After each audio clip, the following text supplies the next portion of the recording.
الحمد لله حمدا كثيرا طيبا مباركا فيه. اللهم صل وسلم على نبينا محمد.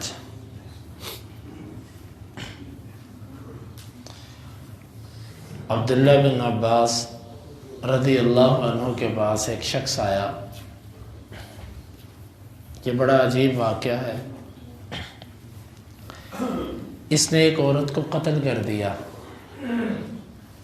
اسلام کے اندر قتل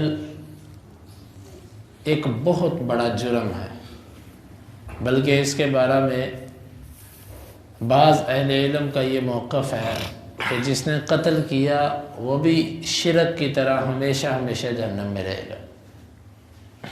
بہرحال یہ موقف درست نہیں ہے، لیکن اس کی سنگینی کے پیش نظر کچھ اہل علم کا یہ موقف ہے. عبداللہ بن عباس رضی اللہ عنہ کے پاس ایک شخص آیا اور آ کر کہنے لگا کہ میں نے ایک عورت کو قتل کر دیا. قتل کیوں کیا؟ کہ میں نے اس کو رشتے کا پیغام بھیجا، اس نے مجھے انکار کر دیا. پھر اس کو کسی اور بندے نے رشتے کا پیغام بھیجا، اس نے قبول کر لیا. مجھے غیرت آئی، میں نے اس کو قتل کر دیا. اب میرے لیے کوئی استغفار ہے، کوئی معافی کا ذریعہ؟ عبداللہ بن عباس رضی اللہ عنہ کہنے لگے کہ تیری ماں زندہ ہے؟ وہ کہنے لگا کہ ہاں. کہنے لگے کہ مجھے اس کے سوا اور کوئی ذریعہ نظر نہیں آتا کہ تو اپنی ماں کی خدمت کر، اس کو راضی کر اور اس سے دعا کروا دے. اس کے علاوہ مجھے تیری بخشش کی کوئی صورت نظر نہیں آتی.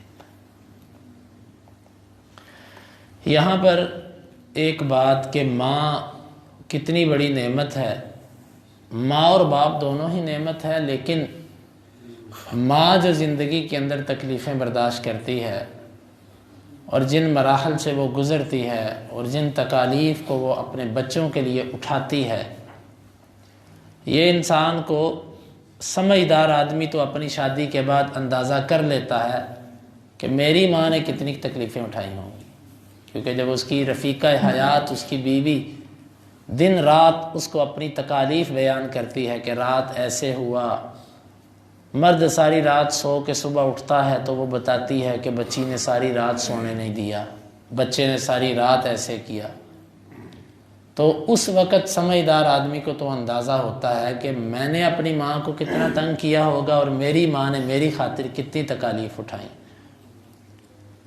تو ماں ایک اتنا بڑا ولی ہے، ماں اتنا بڑا پیر ہے کہ اگر ماں مسلمان ہو تو اللہ رب العالمین کی بہت بڑی نعمت ہے. اور اس ماں کا اگر عقیدہ ٹھیک ہو، اس کے اندر شرک نہ ہو، تو یہ اس سے بڑی نعمت ہے. پھر اپنی کسی قسم کی پریشانی ہو، اس کی دعا ماں سے کروانی چاہیے. اپنی ماں کو کہنا چاہیے، بلکہ دعا کروانی نہیں، دعا لینی چاہیے. اپنی ماں کی خدمت کرنا، ماں کو وقت دینا، صبح کام سے پہ جانے سے پہلے اور کام سے آ کے ماں کو وقت دینا، اس کے پاؤں دبانا، اس سے دعا کروانا. اگر کسی کے پاس ماں موجود ہے اور وہ مشکلات کے اندر مبتلا ہے تو یہ ایسے ہی ہے جیسے کسی کے پاس سر درد کی گولی موجود ہو لیکن وہ استعمال نہیں کر رہا اور ایسے ہی بس کراہتا جا رہا.